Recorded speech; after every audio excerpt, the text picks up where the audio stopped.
Então, né, boa noite, sejam bem-vindas. Nós estamos finalizando o nosso conteúdo de introdução à cosmética e bioquímica aplicada, né?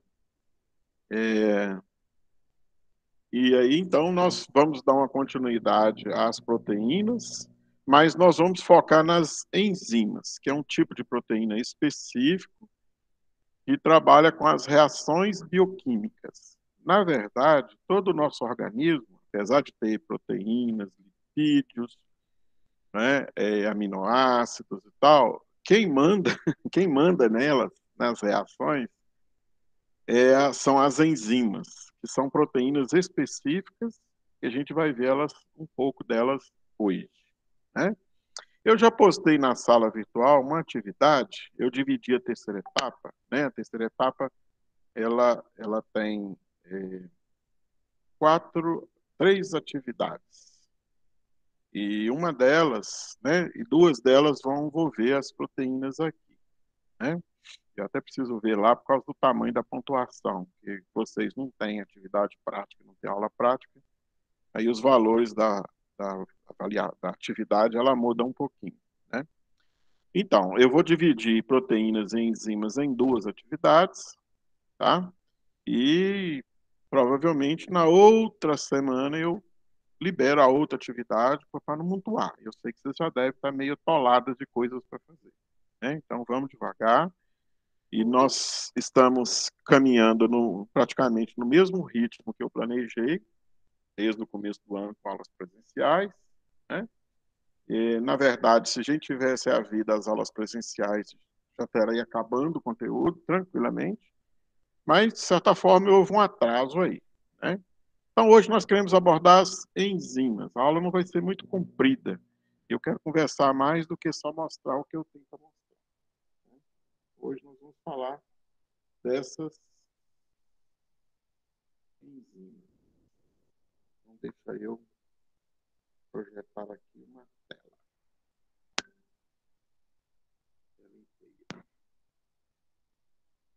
O que será enzimas, né? Quem fez aí um segundo grau, até mais recente, deve ter ouvido falar mais, né, em enzimas. Antigamente, às vezes, as escolas não falavam disso em biologia. Então, nós vamos voltar a ver essas estruturas primárias e terciárias de novo? Pois é, mas agora nós vamos dar uma resumida um pouco nisso, né? Então, gente, as enzimas, elas são proteínas que têm um papel catalítico. Que palavra é essa? Catalisar é acelerar alguma coisa, né? Eu acho que vocês já ouviram falar na palavra catalisador. O carro tem um catalisador, aí a fumaça dele fica fedorenta demais. O que aquele catalisador do carro está fazendo? Ele está diminuindo a poluição, né? Então, ele está fazendo uma reação acontecer depois do motor, quando a fumaça sai, e a tentativa é diminuir a poluição. Então, existem um equipamento lá depois do motor para pegar a fumaça e retirar dela, fazer umas reações para retirar os componentes que poluem, gás carbônico, né, monóxido de carbono, e produzir uma fumaça no carro mais menos poluente, né? Então, esse conceito de catalisador nasceu com as enzimas, tá? Então, é bem tranquilo isso aqui. O que são essas enzimas? Ela é uma proteína. Que legal. Só que ela é uma proteína que é responsável por catalisar as reações, para acelerar as reações, né? Então, a gente fala que as proteínas são reguladoras das reações fisiológicas ou biológicas, como queira, tá? E aí nós vamos citar bastante exemplos e vamos fechar, como sempre, aplicando na cosmética. Então, hoje está na moda injetar enzimas. Eu tenho uma gordurinha na barriga, e eu tenho bastante, né? Nem posso falar. Aí, se eu vou lá no consultório, na clínica de vocês, esteticistas, aí vocês injetam com agulha, né? É, umas enzimas aqui, e isso acaba digerindo um pouco dessas gorduras localizadas. Meu sonho, né? Então, esse tratamento hoje já é uma realidade. Ah, professor, mas não é o médico que faz isso? Sim, mas geralmente, como eu boto pilha lá no terceiro período, que as meninas já avançaram um pouquinho depois de vocês. Tentem trabalhar também junto com médicos. Vocês podem ter uma clínica junto. Eu faço uma coisa, o médico faz outra, né? Então, as enzimas são usadas para isso. Elas vão regular alguma reação que acontece dentro das células nossas, tá? Aqui exemplos, ó. As lipases são enzimas que quebram os lipídios em ácidos graxos e glicerol. Então, a gente viu, foi a segunda nossa matéria grandona, lipídios, né? Aí, o que acontece? Quando eu como uma comida que tem gordura, ela vai caminhando lá, na que chega no intestino delgado, o suco pancreático tem essas enzimas aqui, ó, lipases. Elas vão atuar nos lipídios e vão quebrar em ácidos graxos e glicerol, e isso aqui vai ser absorvido, tá? Então, nós precisamos da lipase pancreática. A, a amilase, que é uma enzima que está na saliva, então, quando a gente mastiga um biscoito muito seco, uma torrada seca sem bater, a gente não consegue engolir enquanto a saliva não molhar ela toda. A saliva tem amilase, né? E lá também no suco pancreático tem outra amilase que faz a digestão do amido, carboidrato. As proteases ou proteinases são enzimas que quebram proteínas, né? Olha que legal, a enzima é uma proteína e ela também pode agir em cima de outra proteína, quebrando ela em peptídeos ou aminoácidos.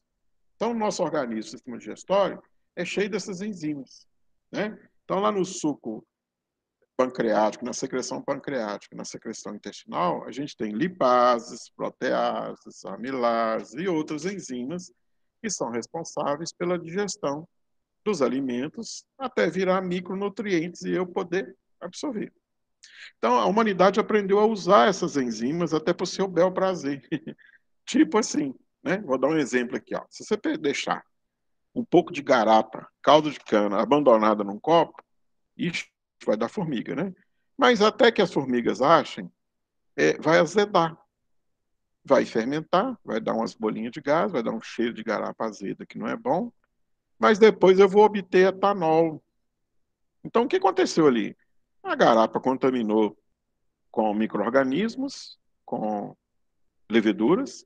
As leveduras produziram uma enzima chamada sacarase, que pegou a sacarose e quebrou em glicose e frutose, né? Aí outras enzimas da mesma levedura pegou a glicose e transformou ela em álcool.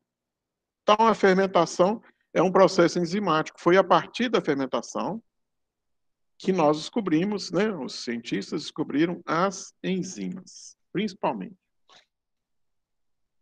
Então vamos lá, aqui olha, as enzimas elas são chamadas de biocatalisadores, né? São catalisadores que aceleram reações bioquímicas, mas como elas são produzidas por as nossas células, pelas nossas células, então a gente chama elas de catalisador ou biocatalisadores.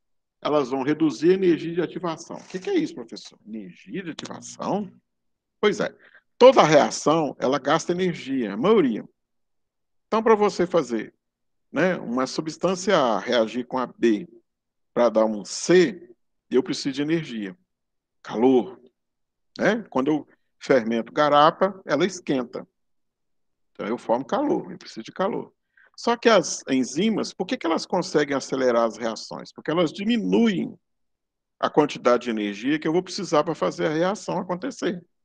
Tipo assim, para fazer uma fermentação de garapa, eu precisaria de 200 calorias. Se eu botar uma enzima, eu consigo baixar isso para 50. Então eu vou conseguir fazer as reações acontecerem de uma maneira mais fácil. Você vai gastar menos energia, né? A gente achava que as enzimas aceleravam as reações, fazia ela acontecer mais rápido. Não. Na verdade, as enzimas só fazem a energia de ativação diminuir, né? Elas não são consumidas, a enzima entra na reação e depois ela sai. Vou pegar o exemplo aqui, ó. Eu tenho uma substância, eu tenho a enzima, está representada aqui pelo azulinho, e o S é o substrato, é a substância que encaixa nessa enzima. Aí elas reagem e formam o complexo ES. Depois o que acontece? o produto é produzido na enzima e depois a enzima sai. Então, o legal da enzima é que ela entra na reação, entrou, e ela saiu intacta. Ela não é consumida, ela é reutilizada. Ela é 100% reciclada. Né? Então, a enzima consegue fazer essa maracutaia, né, de ser reutilizada. Toda a reação do nosso metabolismo celular, ela é enzimática. Então, olha que azar, né? Nós vimos lá em proteínas, mas eu falei muito para o terceiro período, né? Mas eu vou falar para vocês. Aquelas proteínas que a gente tem debaixo da pele, por exemplo, o colágeno, né, a elastina, o azar nosso é que a produção daquelas proteínas aumenta até a gente virar adulto. Virou adulto, 25 aninhos, aí a produção de colágeno, de elastina começa a cair. E aí a pele vai ficando mais feia, né, com o tempo. Professor, como é que eu faço para evitar isso? Pois é, hoje a grande pesquisa da dermatologia e da estética é isso aí, é atrasar esse processo de envelhecimento. Por que está acontecendo isso? Porque as enzimas que produzem colágeno e elastina estão diminuindo a partir da fase adulta até a meia-idade, né? E as enzimas são específicas para o substrato. O que você está chamando de substrato? É o componente que reage com a enzima. Então, por exemplo, fala para mim em português. Eu tenho na saliva amilase. E a amilase da saliva só atua no amido do biscoito creme cracker seco. Você já experimentou comer torrada seca sem patê? Difícil de descer, né? Bota 2 bolachas creme cracker na boca, tenta mastigar e engolir para você ver como é que demora. Né? Tem que molhar tudo. Então, o substrato da amilase da saliva é o amido do pão, da torrada, do creme cracker. Né? Então, a enzima amilase, que eu abreviei aqui como combina com o substrato amido, forma um complexo ES. Depois, a enzima transforma o substrato amido, né, em maltose, que seria, aí vira complexo EP, e depois a enzima libera o substrato. E ela volta a ser utilizada no começo da reação. Tá? Por que o substrato encaixou na enzima? Olha lá, para você ver, olha. A enzima tem 2 buraquinhos, o substrato tem 2 dentinhos. Pois é. Isso é a especificidade.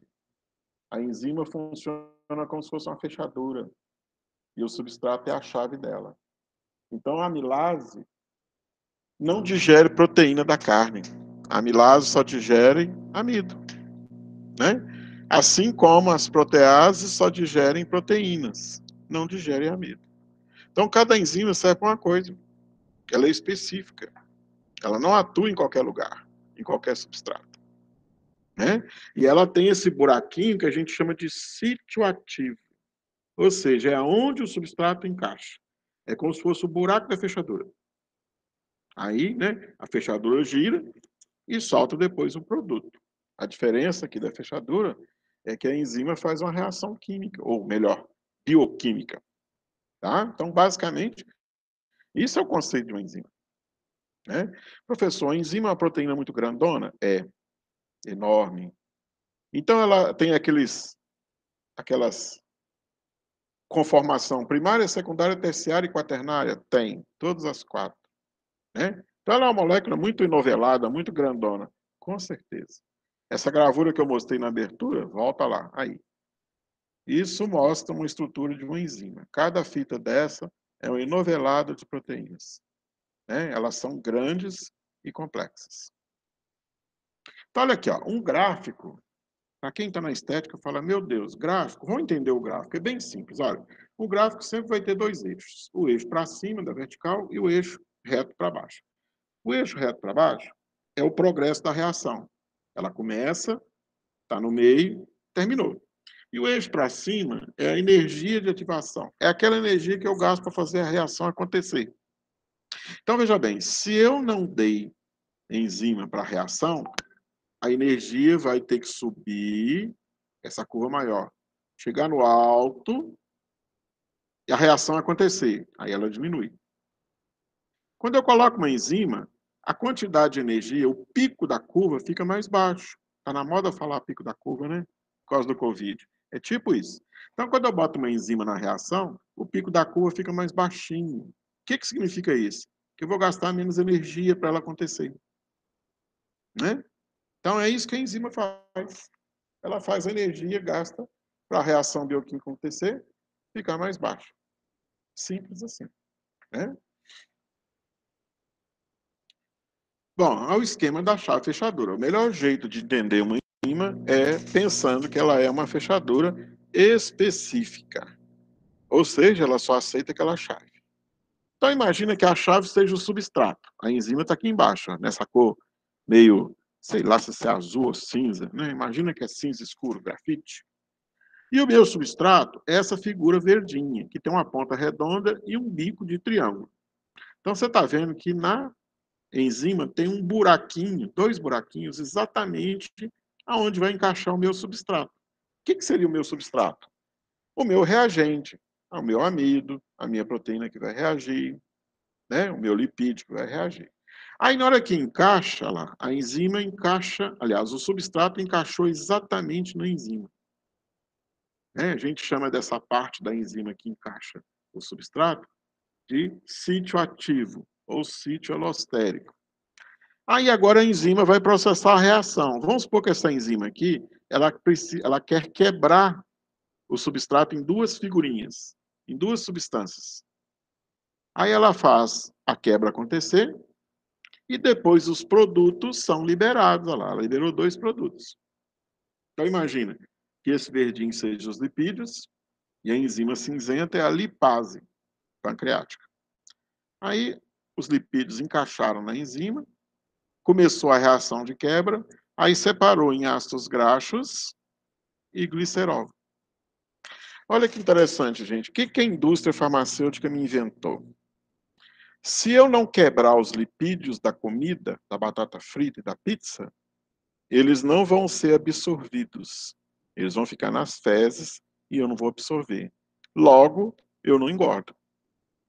Então, eles inventaram uma substância que vai, né, que você bota no comprimido direitinho, engole, beleza. Aí essa substância vai lá e bloqueia essa enzima lipase pancreática. Eu estou falando de uma substância que chama orlistat. Nome doido, né? E o medicamento chama Xenical. Mais doido ainda. Aí quando o cara toma o Xenical, o orlistat vai bloquear a enzima lipase dele e essa reação não vai acontecer. Se os lipídios não forem quebrados, eles não absorvem, eles ficam nas fezes. O azar é que o sujeito depois vai acabar jogando essa gordurada toda nas fezes. Né? Vai dar uma diarreia ruim, mas, de certa forma, não absorveu lipídio da batata frita. Né? Então, hoje, nós temos assim muita manipulação de enzimas. Outro exemplo bem legal. A indústria os frigoríficos fazem muita coisa feita com carne moída, né? Faz uns hambúrguer, faz uns bifes, faz quibinho, faz almôndega pronta para vender. Mas às vezes a carne está dura, faz presunto, né? A carne está dura.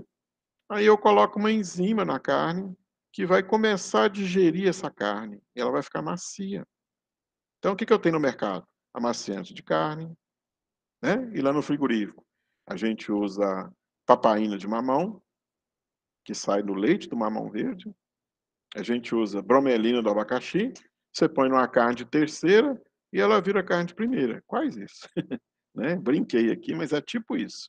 Você amacia a carne, fazendo uma digestão parcial das proteínas dela. Né?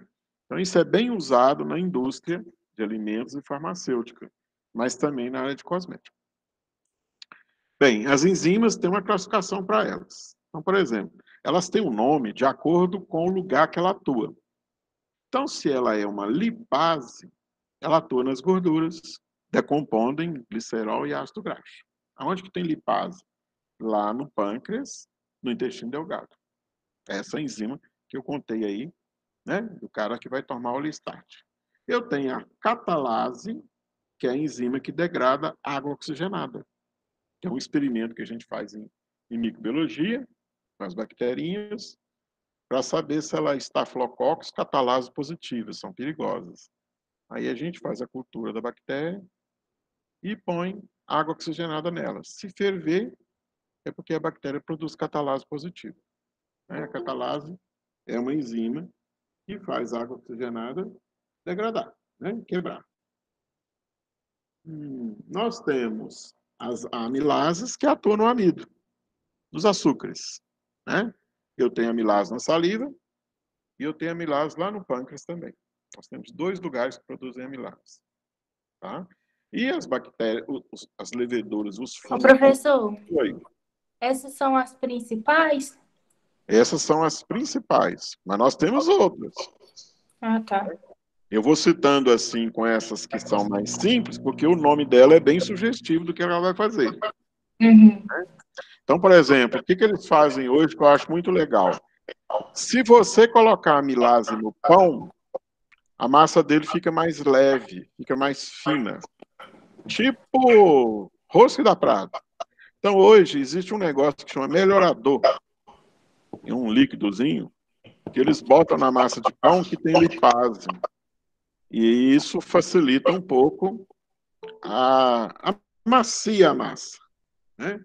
E aí a gente consegue produzir um pão que não sei se vocês são jovens demais, vocês não conheceram isso.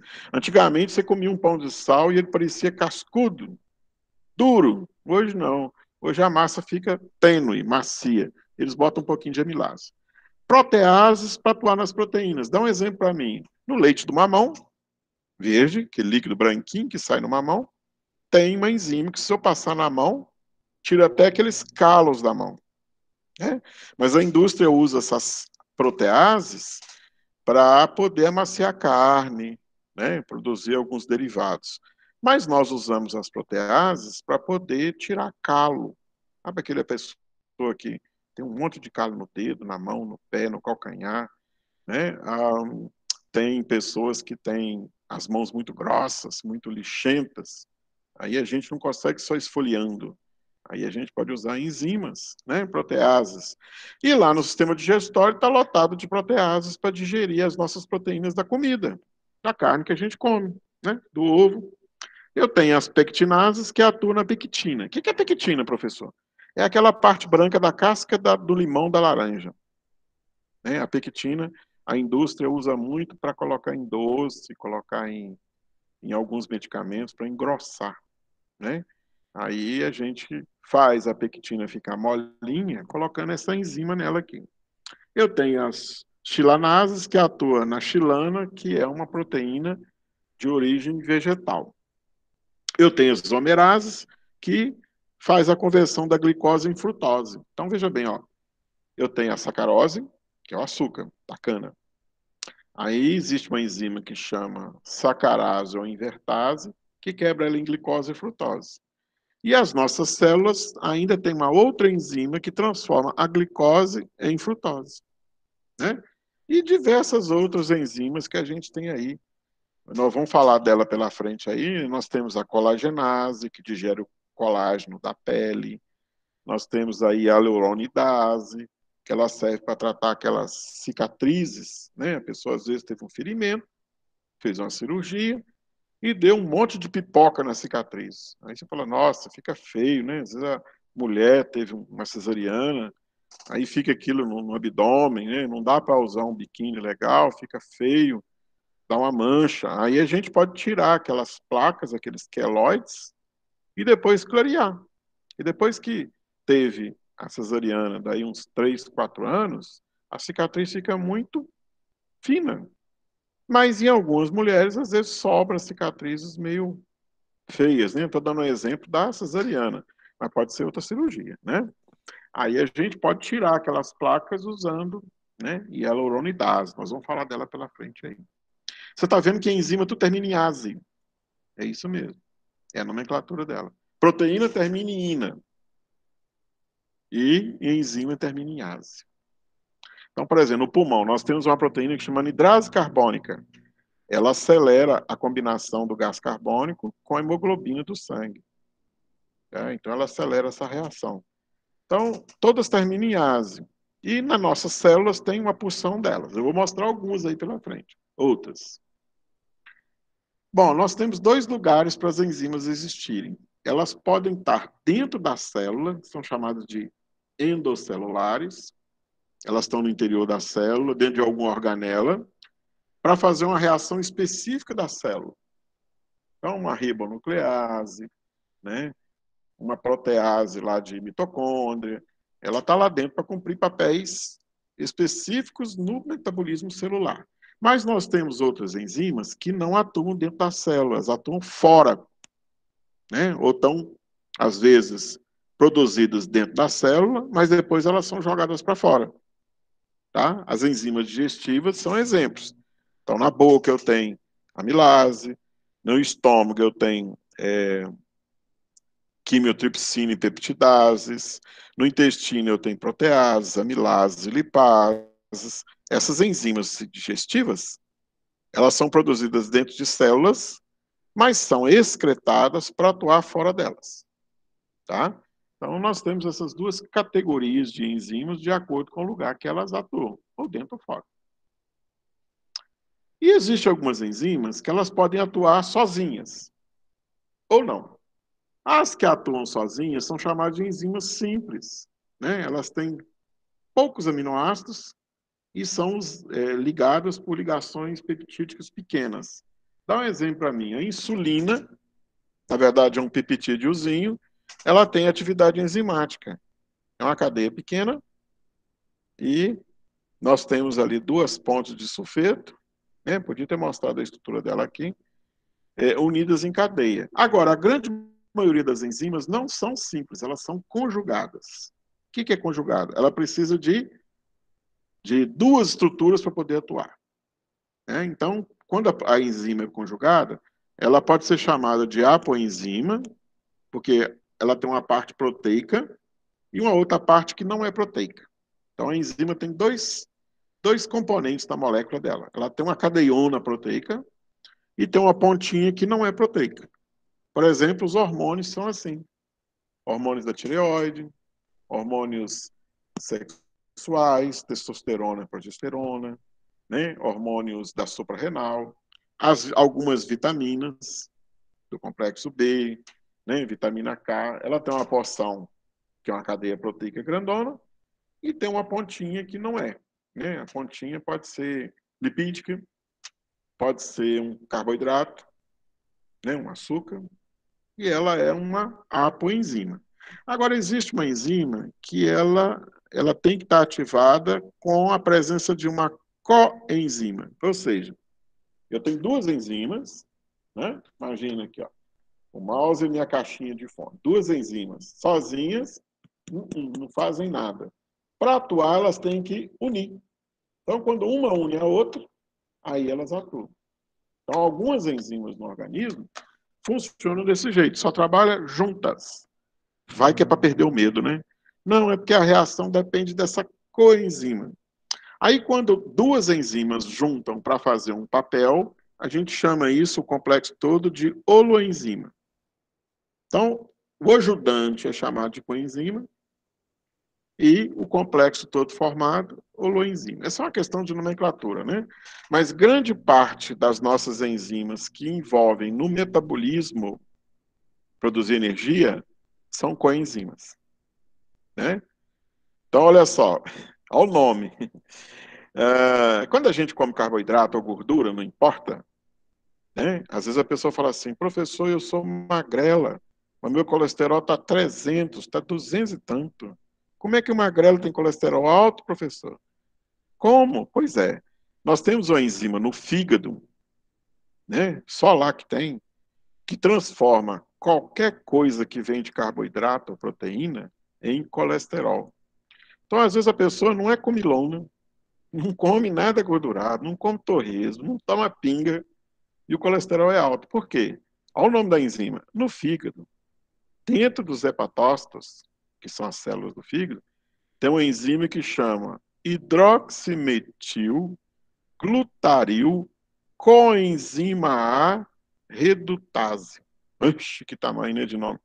Então, essa hidroximetilglutaril coenzima A, redutase, ela só funciona quando ela tem uma coenzima com ela.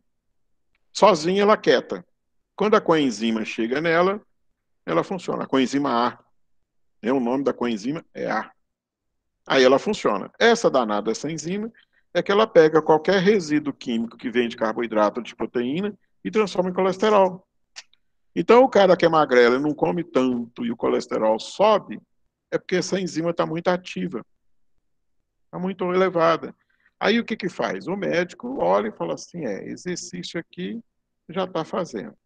Comida aqui está pouca. Eu vou ter que dar remédio.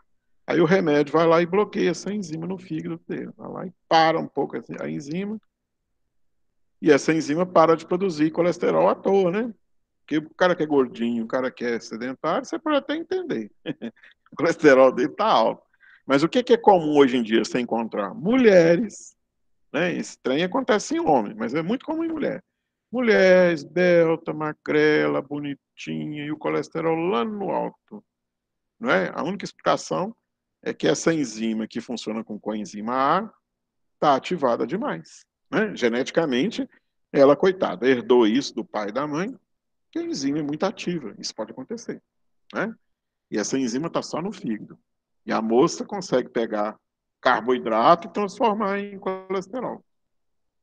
Aqui mostra como é que a coenzima funciona lá. A enzima tem dois buraquinhos, um buraco quadrado e um de triângulo. Então, quando ela está sozinha, ela não faz nada. Quando a coenzima vem, a coenzima encaixa nesse sítio de cima. E o de baixo entra o substrato. Né? Então, sozinha, a enzima não funciona. Ela precisa do substrato, claro, mas da coenzima. Tá? Então, essa coenzima, alguns autores chamam ela de cofator. Então, olha aqui, ó, embaixo.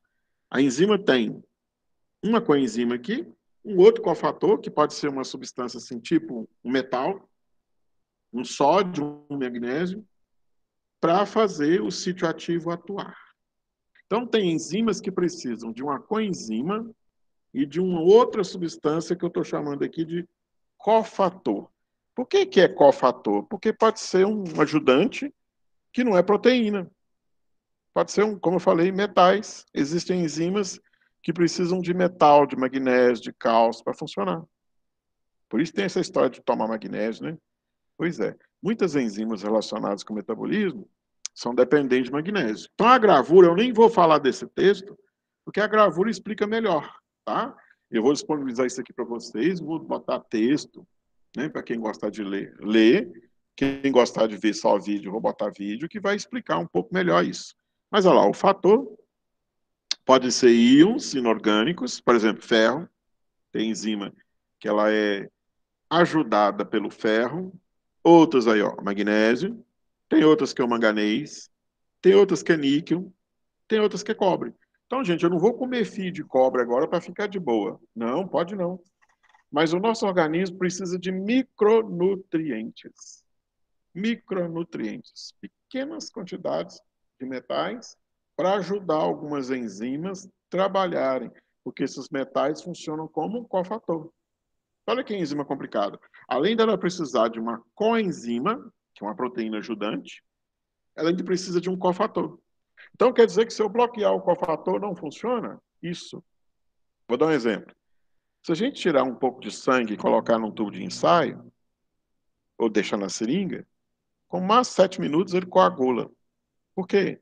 Aconteceu umas reações ali, catalisadas por enzimas, e que fez o sangue coagular. Mas se você tirar o cálcio do sangue, o sangue não coagula. Então, se eu tirar o metal que é cofator da coagulação sanguínea, que é o cálcio, o sangue não coagula mais. Né? Então, o cofator aqui do conjunto de enzimas que são responsáveis por formar a fibrina, que é o sangue coagulado, precisa de cálcio. Se eu tirar o cálcio da reta, que é o cofator dessa enzima, né, da fibrinase, a reação não acontece. Tá? Então, é uma descoberta também interessante que alguns metais funcionam como cofatores, como se fossem pequenos aceleradores das reações enzimáticas. Né? Olha que doido. A enzima acelera a reação, mas eu preciso de um metal para poder ajudar a fazer isso, né? Que são os cofatores. Então, olha aqui, ó, a reação enzimática, ela é responsável, ela é dependente de alguns fatores. Um deles é a presença de cofatores. A outra é a concentração de substrato. Como assim, professor? Quanto mais substância você dá para a enzima atuar, mais a reação vai subir. Né? Essa curva mostra que a reação subiu e estabilizou aqui em cima. Então, por exemplo, vamos falar em português. Se eu estou fazendo uma reação com amilase e dei 1 grama de amido, a enzima reagiu. Agora eu fiz a experiência e dei 10 gramas de amido. Um amido é o substrato da amilase. Aí a reação vai aumentar de velocidade. Né? Então, a quantidade de substrato faz a reação andar mais rápido também. Isso é um fato. É claro que isso tem um limite, né? Você pode pensar assim, as enzimas não enchem, não chega uma hora que, vou voltar na figurinha, que o substrato aqui, a quantidade de substrato verdinho, não é tão grande que a enzima não consegue reagir? Sim. As enzimas, elas saturam, elas enchem. Aí a reação, se você der muito substrato aqui, que no meu caso é o verdinho, não vai acontecer reação rápida do mesmo jeito. Por quê? Essa velocidade de reação é limitada. Né? Ela tem um limite. Então, a concentração da substância substrato é um bom estimulante da velocidade da reação acontecer de maneira rápida ou lenta. Né? Aí chega uma hora que, ó, veja bem, a curva vai subindo. Ó, aumentei o substrato, a reação aumentou. Aumentei mais um pouquinho, subiu. Chegou uma hora que não adianta dar mais substrato. A velocidade não sobe mais, não aumenta. Por quê? Saturei a enzima, enchi a carroceria do caminhão, ocupei todas as fechaduras, né? Sobrecarreguei a enzima. Então, vou dar um exemplo. Bem caseiro. Você come um bife, não te mata. Né? Você vai no churrasco e come um monte de carne. Aí, quando chegar à noite, você vai deitar, você fala, nossa, eu acho que eu comi mais do que um boi. O que aconteceu? A sua capacidade de digerir tanta proteína, e sempre tem uma gordura junto, né? Satura a sua capacidade do sistema digestório, das enzimas do sistema digestório, de digerir tanta proteína. Né? Então, claro que a gente tem que esperar que isso aconteça. Quanto mais substâncias você fornece para a enzima, vai chegar uma hora que a capacidade dela sobrecarregou. Tá? Então, a gente chama isso, né, de influência da concentração do substrato. Isso é esperado que aconteça. Aí, na hora que a enzima descarregar, ela volta a funcionar novamente. Né? Então, quando você quer acelerar uma reação enzimática, não adianta aumentar a quantidade de substrato. Vou fazer álcool. Aí eu arrumo um caldo de cana que tem 30% de açúcar. Não adianta. A levedura e a enzima da forma que forma álcool, ela aceita bem garapa com 18, 20% de açúcar. Passou disso, não acelera a reação, fica alerta do mesmo jeito. Né? Então, isso é uma influência importante. Outra influência, temperatura. Então, as enzimas, elas trabalham em temperatura ideal. As nossas do corpo, 37 graus no máximo. Né? Então, por exemplo, quando eu estou com febre, 40, 38, algumas enzimas não funcionam direito. Esse gráfico mostra isso. Ó. Eu fui aumentando a temperatura, 20 graus, 40, aí a enzima chegou no máximo, a reação. Pulei para 60, a reação caiu. Né? Então, o calor influi muito na reação enzimática. Vocês já devem ter reparado que quando o cara vai fazer queijo, ele dá uma aquecida no leite. Né? Quando a gente vai fazer álcool, cachaça em alambique, às vezes a temperatura eleva um pouco, mas não pode ser muita. Tá? Por quê? Porque essas reações elas dependem de enzimas. E as enzimas são sensíveis à temperatura. Tá? Quando eu boto no frio, elas não funcionam. Por que a gente guarda a carne em geladeira e ela não estraga, congelada?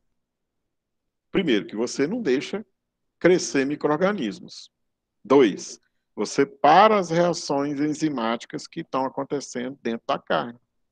Né? Então, o frio e o calor extremo para as reações enzimáticas. Todas elas têm uma temperatura que a gente chama de temperatura ótima. Né? Se eu aumentar a temperatura, eu aumento a atividade enzimática, até um certo limite. Passou disso, aí eu diminuo, eu posso desnaturar a minha enzima. Lembra que ela é uma proteína. Proteína é sensível a calor. Clara de ovo. Se aqueceu, ela fica branca, dura. Não volta a ser clara, aguadinha de novo. Né? Então, as enzimas elas podem desnaturar, igual a proteína. Elas são proteínas.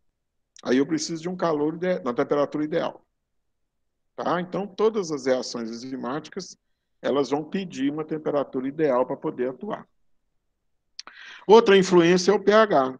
Né? Então, algumas enzimas atuam em meio ácido, as do estômago, e algumas enzimas atuam em meio mais alcalino, as do intestino. Então, no estômago é tudo ácido, no intestino não é. Né? Por quê? Porque essas enzimas precisam de um pH ideal para que elas consigam atingir reações mais rápidas. Né? Então, aqui, ó, a gente tem aqui, foi variando o pH, né? pH sai de 0, 1, 2, 3, 4, até 14. Aí, o que eles perceberam? Que essa enzima aqui, primeira, que é a pepsina, está em inglês, mas dá para ler, ó.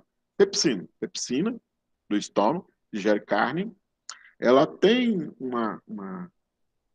a reação aqui, ó, ela aumenta até o máximo de pH 2.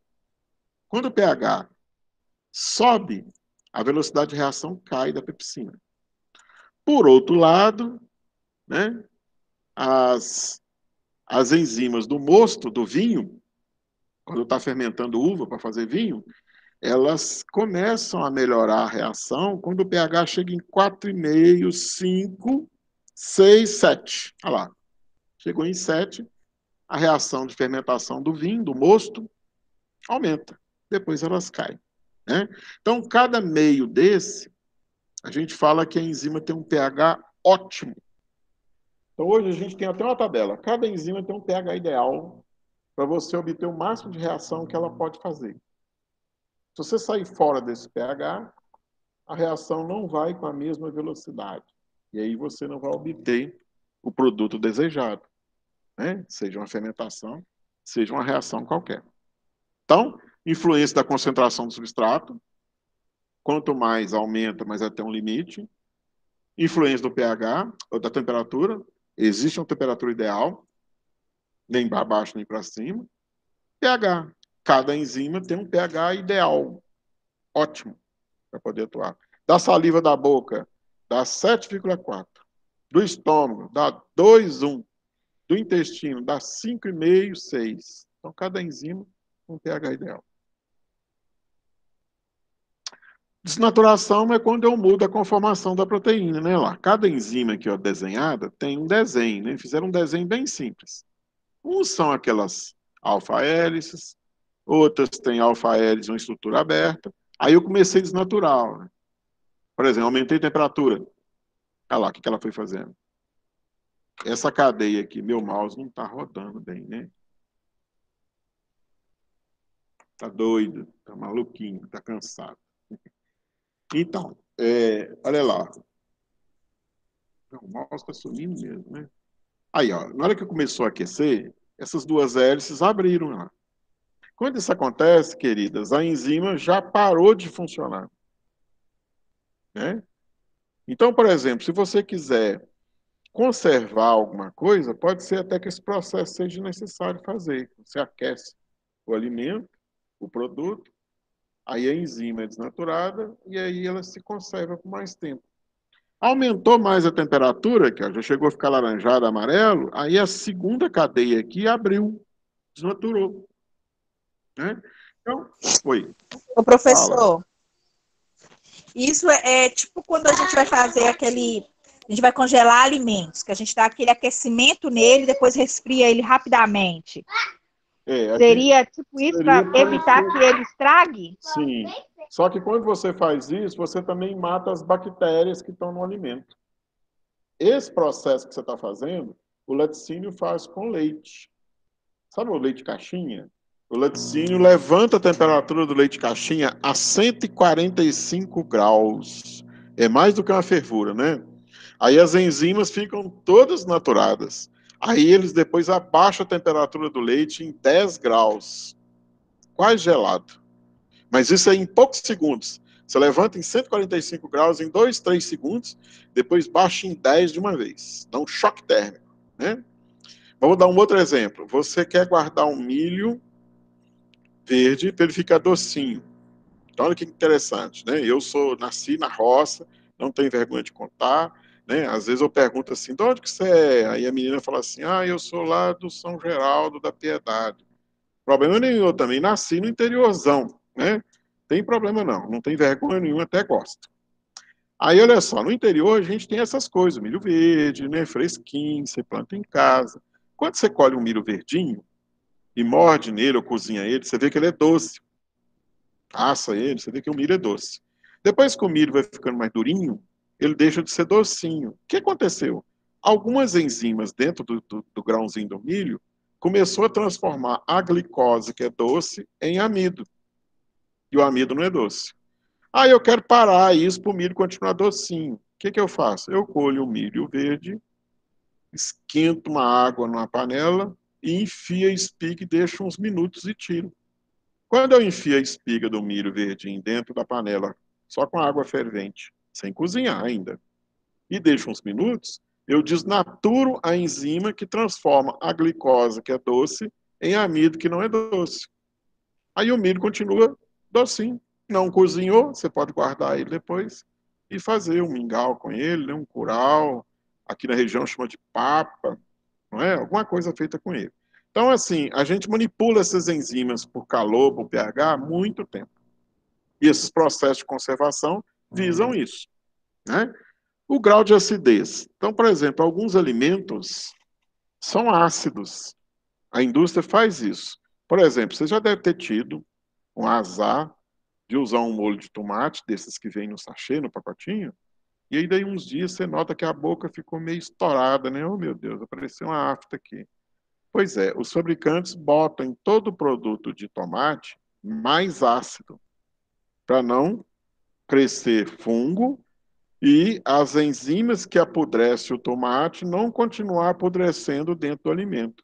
Então, um segredo de conservar e desnaturar as enzimas que vão estragar o molinho de tomate é calor e pH. Eles dão uma cozinhada boa e jogam ácido cítrico, no molho de tomate para ele ficar azedinho. E aí, então, o molho conserva por mais tempo. Mas aí depois dá um problema na boca da gente, né? Não é nada bom. Então, tem enzimas que atuam em meios mais ácidos e tem enzimas que desnaturam, desculpa, em meios mais básicos. Tá? Isso, se cada uma tem um pH ótimo, se eu trabalhar fora da faixa, elas podem acontecer isso que aconteceu aqui. Ó. A estrutura é enovelada, desnovelou mais um pouco, desnovelou tudo. A enzima vai atuar quando ela desnovela assim? Parou, já era. Tá? Então, temperatura, pH é muito importante para a enzima. Existem outras substâncias, outras formas de você poder inibir uma enzima, não deixar ela trabalhar. Essa inibição pode ser para sempre, irreversível, ou pode ser reversível. Ela pode voltar. As irreversíveis, você inativa a enzima. Você vai lá e faz alguma coisa com ela e bloqueia ela para sempre. Tá? Por exemplo, cozinhar um alimento, você inativa. Né? Por exemplo, eu não sei se vocês sabem disso, tem um negócio terrível que eles fazem com fruta, que não é legal. Você já deve ter comprado goiaba, né? Às vezes até os camelôs de Valadares vendem umas goiabonas. Aí você compra goiaba, né? Quem gosta, né? Eu gosto. Tem gente que não gosta. Aí quando você vai comer a goiaba, ela está cozida. Ela não está assim, aquela goiaba que faz barulho nos dentes. O que aconteceu? Para segurar um pouco o processo de amadurecimento, eles fazem assim, eles leva a goiaba para a câmara fria, como se fosse um congelador grandão, e depois joga a goiaba numa água quente e tira. Aí as enzimas da goiaba, que estão responsáveis pelo amadurecimento, param um pouco, mas a goiaba fica com a sensação de que está cozida. Eles fazem isso com maçãs, só que a maçã não é aquecida, a maçã é só colocada em câmara fria. Faz isso com manga. Às vezes você compra uma manga no supermercado, na feira, e ela demora a amadurecer, né? Eles dão uma tratada nela para que as enzimas não acelerem o processo de maturação. Então, quando você usa um inibidor irreversível, você faz uma modificação nas ligações da enzima, e se essa ligação é irreversível, é definitivo. Aí o sítio alostérico ou catalítico da enzima está bloqueado, ou você mudou alguma coisa na estrutura proteica da proteína toda, da enzima toda. Quebrou, mudou a conformação, ocupou o sítio catalítico, aí a enzima não vai funcionar. Então, esse tipo de bloqueio aqui, primeiro, ele é para sempre, irreversível. Agora, a grande maioria dos bloqueios são vai e volta. Né? Você pode bloquear, mas depois você pode tirar. Esses bloqueios podem ser competitivos, ou seja, o bloqueador vai competir com o substrato, ou não competitivo. Né? Então, essa divisão é feita pela competição do sítio ativo e o inibidor pelo substrato, pela parte ativa da enzima. Então, veja bem, ó. Você tem a enzima aqui, vamos pegar a primeira gravura. Aí você dá o substrato para a enzima, mas dá um inibidor que encaixa aqui também. Aí esse inibidor pode competir com o substrato de forma, né? Aí vai ser um bloqueio competitivo, ou talvez ele não bloqueia, ele não compete. Ele pode bloquear de outra forma, mas não compete. A grande maioria dos bloqueadores são reversíveis. Né? Raros os casos a gente não tem bloqueadores irreversíveis. Tá? Geralmente são metais, são proteínas, são substratos que parecem com enzima. Por exemplo, eu quero emagrecer. Aí eu tomo Orlistat para bloquear a lipase lá no meu intestino. O que é o Orlistat? É um substrato falso da enzima. Ele é um inibidor da lipase, só que ele é um inibidor irreversível. Ele encaixa lá e a lipase não funciona mais. Aí eu não digiro as gorduras da dieta e não as absorvo. De certa forma, eu vou acabar perdendo um pouco de peso. Né? Por que você está ensinando isso para mim, professora, que sou esteticista, professor? Porque muitas vezes o esteticista vai ser um consultor também. Né? O cliente tem umas gorduras para controlar, mas ela precisa também emagrecer drasticamente. Aí você conhece o processo e vai fazer o devido encaminhamento. Olha, nós vamos procurar médico, porque o seu caso não é só uma drenagem mais. É um caso hormonal, é uma doença mais complicada. Aqui mostrando, né, por gravura, a inibição competitiva. Então, olha, vamos olhar para a gravura que é mais fácil de ver. Aí eu tenho a enzima cinza e tem a chavinha que seria o substrato. Encaixou na enzima. Beleza. Só que agora, né, liberou os produtos aqui. Agora eu tenho uma outra chave preta aqui embaixo. A chave tem um segredo da fechadura. Encaixou. Quando chegar o substrato amarelo, a enzima está ocupada. Ela não vai atuar. Então, isso é um inibidor competitivo. O exemplo que eu dei aí, o Orlistat, que a gente usa para emagrecer, para bloquear a lipase pancreática. Aí, quando chegam os lipídios da dieta, não vão encontrar a enzima para digeri-los. A enzima está ocupada e é uma ocupação definitiva. Alguém quebrou a chave na fechadura. Aí a fechadura não funciona. Né? Então, isso é um exemplo bastante comum para a gente poder manipular para fazer um tratamento. E a não competitiva, o substrato tem um competidor, mas ele vai lá e encaixa em outra porção. Às vezes, a substância competitiva, ela encaixa em outra parte, ou ela inativa a enzima, ou ela modifica a configuração da enzima, aquelas configurações bitridimensionais, E, às vezes, o substrato fica atrapalhado e não encaixa direito, né? Essa competição aqui não tem inibição de substrato. O substrato chega lá e encaixa na enzima. Mas, às vezes, a enzima a sua estrutura química foi ligeiramente modificada pelo substrato, pelo competidor. Aí ela encaixa, reconhece o substrato, mas ela não faz a transformação dele em produtos, né? Esse tipo de inibição não competitiva é menos comum de acontecer, mas existe. Aí mostrando eles, olha lá. Eu tenho aqui o azul, a enzima, o sítio ativo, né? A enzima tem dois sítios ativos, tem um de cima, onde encaixa o substrato azul claro, e tem um encaixe embaixo, onde encaixa o competidor. Então, aonde que o competidor pode, aliás, aonde o inibidor não competitivo pode acontecer? Pode ser que ele encaixe dentro do sítio ativo da enzima para o substrato. Aqui, essa bola azul. Aí o substrato chegou, não tem onde encaixar. Alguém botou areia na fechadura. Tipo isso. Ou então, a enzima foi inibida aqui embaixo, mas aí ela mudou a conformação lá de cima. Aí, o substrato não encaixa na enzima mais. Alguém mudou o segredo da fechadura.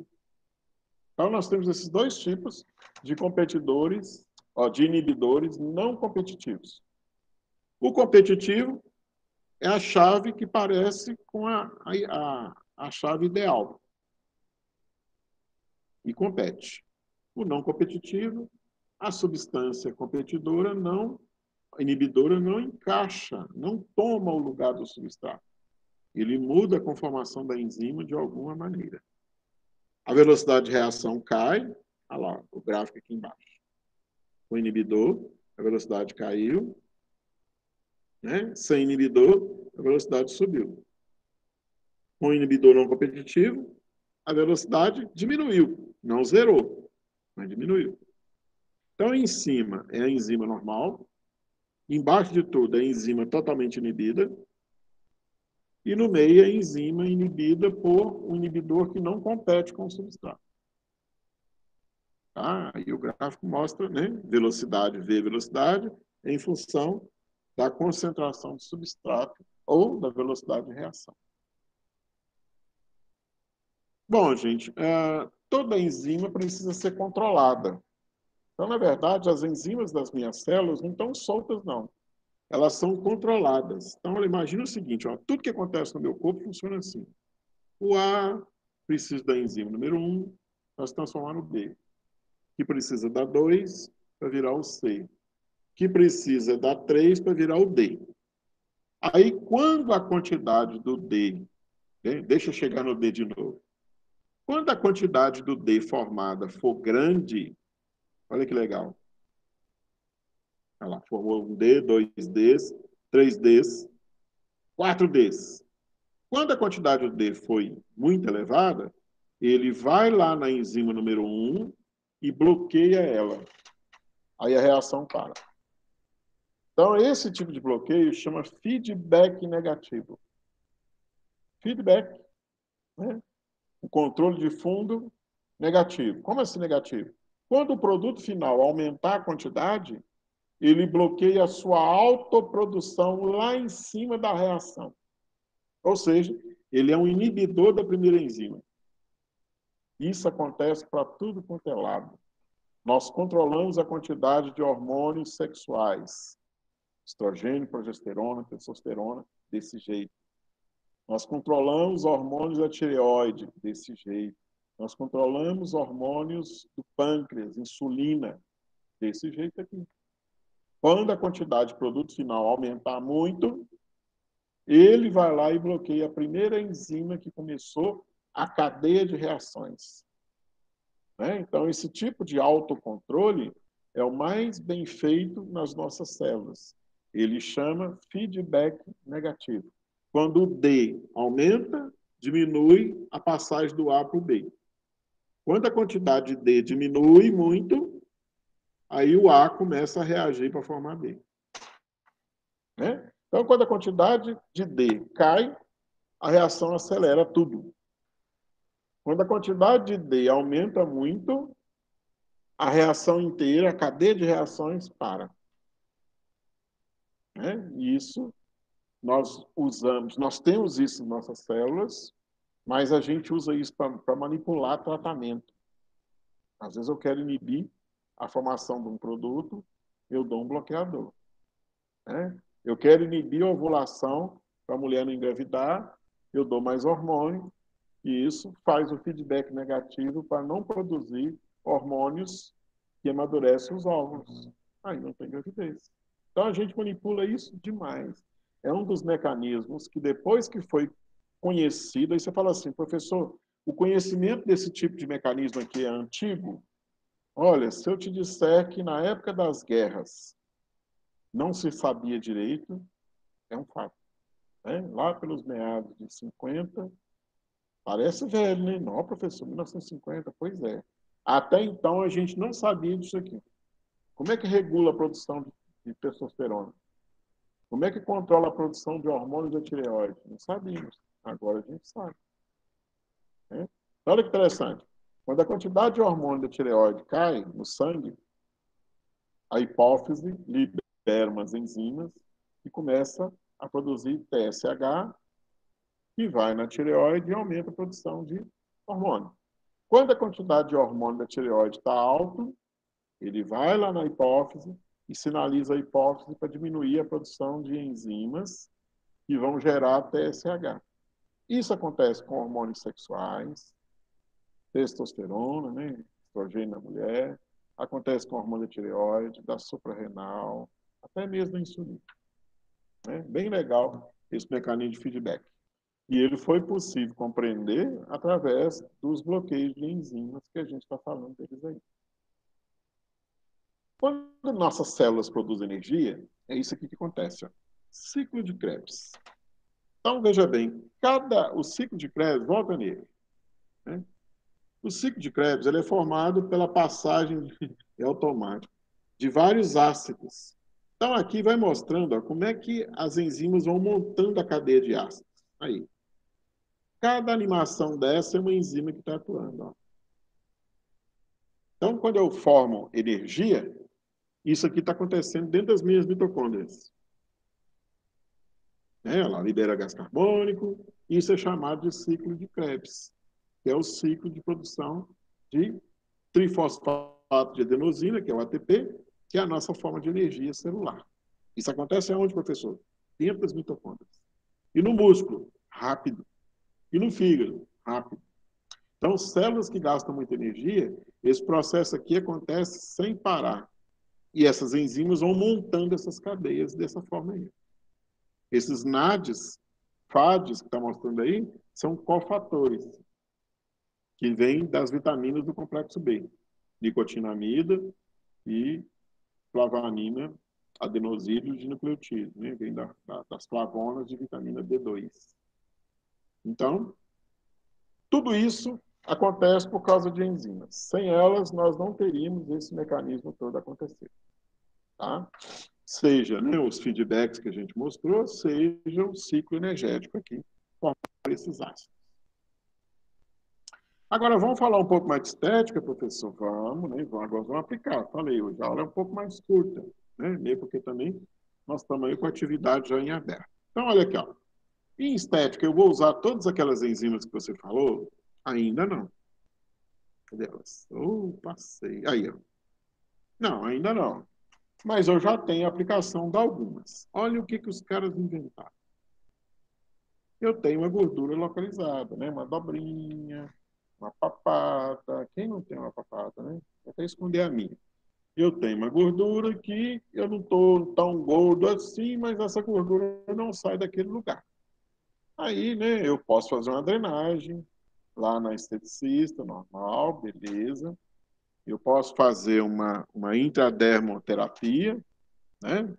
Uma diaforese, que é uma técnica que a gente usa um aparelho elétrico, eletrônico, e você faz a substância passar pela pele e chegar lá onde você quer.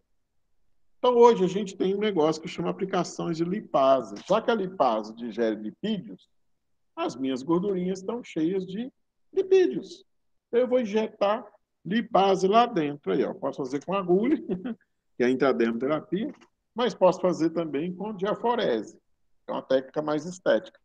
Essa lipase vai atuar naquelas gorduras ali e vão, né, digerir um pouco delas, o organismo vai tentar gastar. Eu estou acelerando o metabolismo. Claro que eu posso usar a enzima sozinha? Não. Eu posso usar a enzima com azatiacosídeo, que é uma substância que vem de planta, da centelha asiática. Posso usar cafeína, está na moda usar cafeína. Tudo na eletrodiaforese para acelerar esse processo de queimar energia. Essa é a ideia. Né? Posso acelerar com a enzima. Às vezes, gente, o paciente faz uma cirurgia, né? Eu fico falo mesmo, com pena, às vezes, das mulheres, porque a mulher gosta mais de se mostrar, né? E principalmente o corpo, né? O abdômen bem formado e tal. Aí, às vezes, por causa de um monte de parto, né? Fica aquelas cicatrizes. Elas desaparecem com o tempo, mas em algumas mulheres, não. A gente percebe claramente que elas estão lá, né? São as cesarianas. Aí o que acontece? Às vezes ficam cicatrizes queloides, né? Não deu tempo aqui de eu botar umas gravuras, devia ter botado para vocês. Então a gente pode corrigir a cicatriz dando hialuronidase. Essa enzima, ela digere algumas fibras que formam ali na cicatriz e pode acelerar o processo. Ainda tem mais outra aplicação. Eu apliquei ácido hialurônico para espessar os lábios de uma cliente. Né?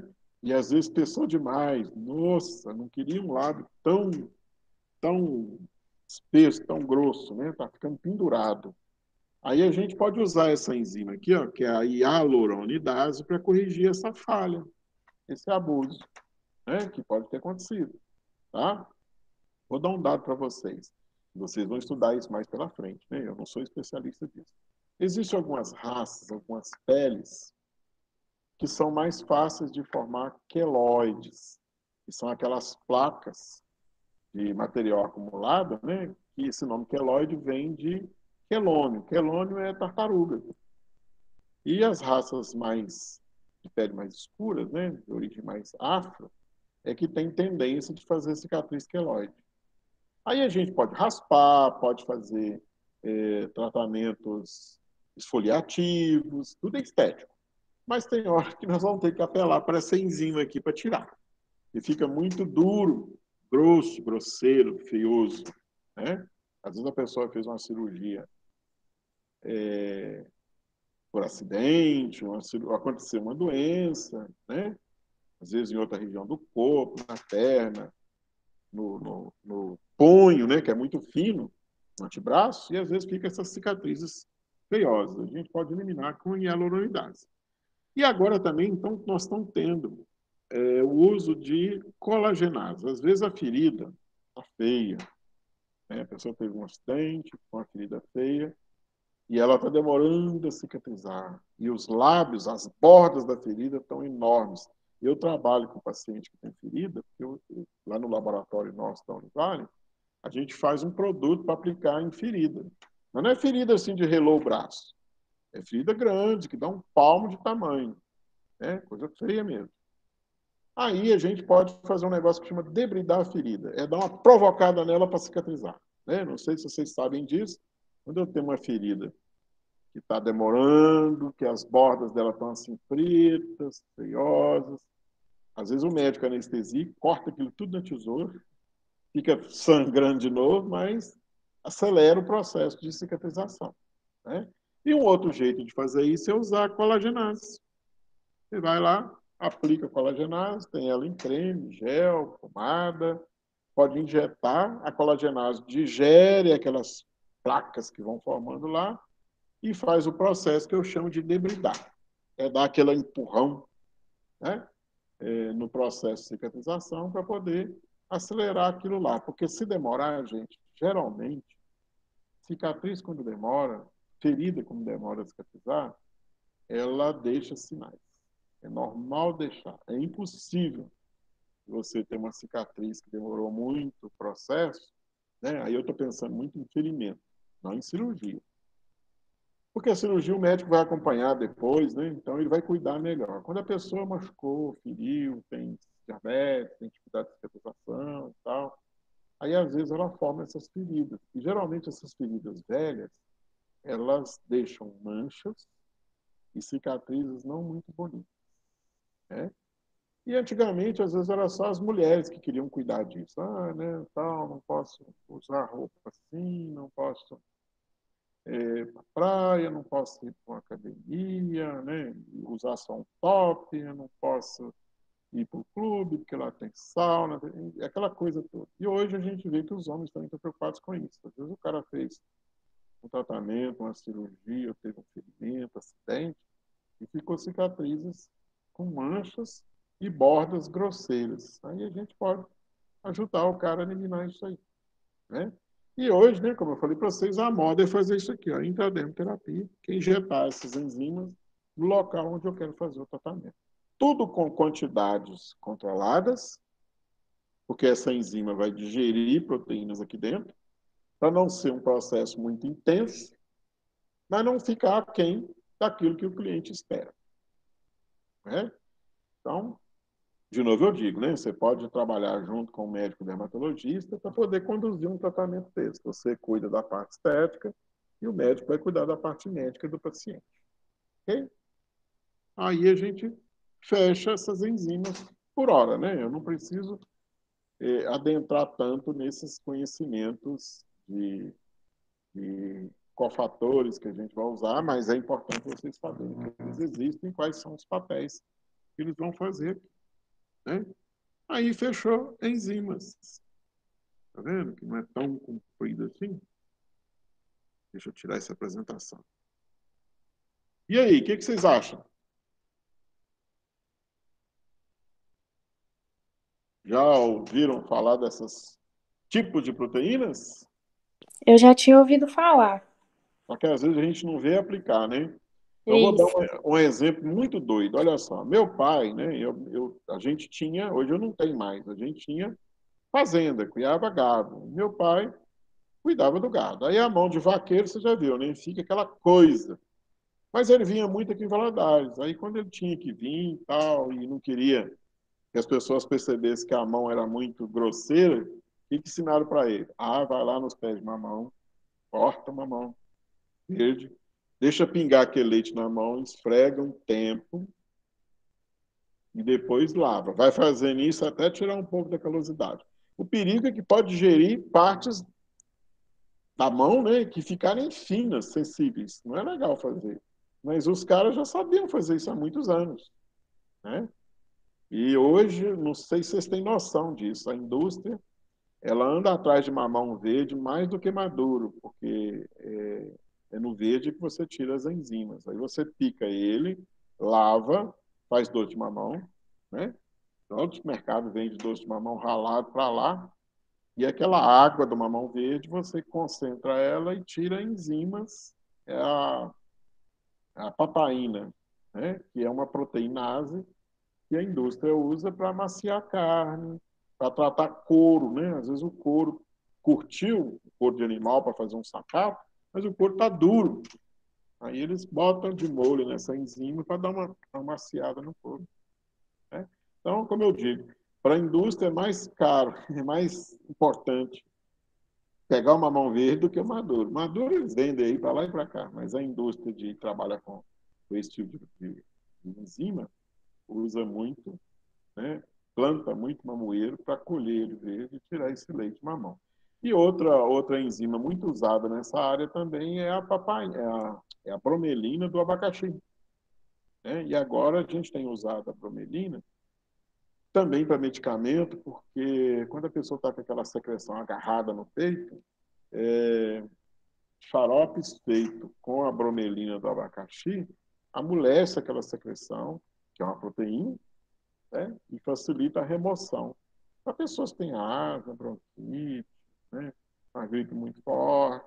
Então, é uma nova tendência de usar a bromelina para abacaxi, que é uma protease, para medicamento, né?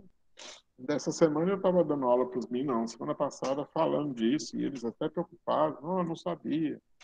tal. Eu falei, pois é, o abacaxi agora está começando a virar essa moda também. Então, as enzimas estão aí. E na área da estética, elas estão começando a chegar, né?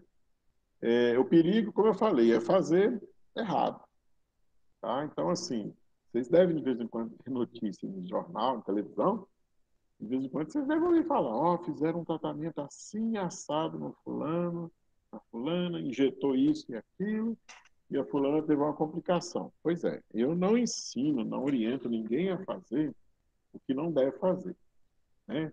Injetar essas coisas no organismo não é papel da estética, isso é médico. Mas a estética pode trabalhar junto. O que eu junto? Eu faço a parte da drenagem das massagens e o médico assume a parte médica lá, fazer o procedimento. A gente trabalha junto, né? Porque a legislação não permite eu fazer essas injeções, por enquanto. Pode ser que no futuro a gente engloba isso dentro da alçada da esteticista, né? As coisas podem mudar. E, com certeza, se isso acontecer, o custo vai até aumentar de tamanho, vai ficar maior. E vocês vão ter que estudar um pouco mais sobre esses medicamentos, né? São medicamentos mesmo, não é? Mas a gente já usa. Outra coisa, para alisamento de cabelo, já existem algumas pesquisas de usar enzimas. Ao invés de usar aquelas hidróxidos fortes demais, aqueles tilbicolatos que fedem para burro, né? O cheiro não é muito bom.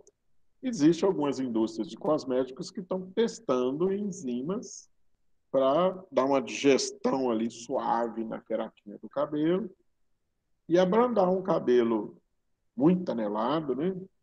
Muito crespo, para tentar, pelo menos, fazer um relaxamento nos cachos. Então, também há uma aplicação de enzimas nessa área aí. Agora, na pele, para esfoliar, para fazer afinamento, igual eu contei a história do meu pai, já é tratamento, né? Então, para injetar, para acelerar o metabolismo de gordura localizada, já existem algumas pesquisas com estria, com celulite, né? Já é uma realidade, já tem bons avanços. Okay? Aí a esteticista vai usar a eletrodiaforese, que é uma máquina que você coloca os eletrodos na pele, né? Aplica o produto, geralmente é um gel, um creminho, e a eletricidade vai fazer o processo de absorção até chegar no local de ação. A gente já tem tratamentos com celulite para isso, com isso, né? Estrias, algumas deformidades, manchas muito intensas, né? E vocês vão ter matéria específica para isso. Tem aula aí de eletroforese aí pela frente, tranquilamente. Joinha? Alguma dúvida, pergunta? Acabou enzimas. Então, essa atividade que está aí na sala virtual, ela só tem proteínas. Aí nós vamos fazer uma outra só com enzimas, né? Para separar bem, para não atropelar muito, tá? E aí eu vou deixar isso numa outra semana, né? Para não amontoar, para a gente poder. Oi, Ô, professor, fala. então as enzimas é a última matéria? A última matéria que a gente vê lá no nosso conteúdo são as enzimas. Ah, tá. Né? Aí, num próximo encontro, eu vou mostrar alguma coisa para vocês, mas é para enriquecer um pouco desse conhecimento aqui. Não é uma aula inteira, tá? Aí a gente fecha aqui Entendi.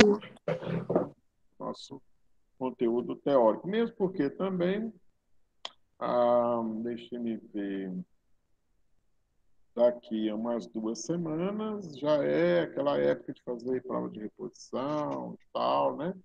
Para as disciplinas que não têm prática. As disciplinas que vão ter reposição de prática, essas aulas ainda vão acontecer aí pelo mês de julho afora. Tá? Algumas disciplinas, né? No meu caso, não tem essas aulas práticas, aí a gente fecha com essas atividades. Joia? Tem dúvidas? Mas qualquer coisa pode perguntar, usa o Zap, usa a sala virtual, e-mail, né? A gente não pode ficar com dúvidas. Vou tirar aqui a gravação e amanhã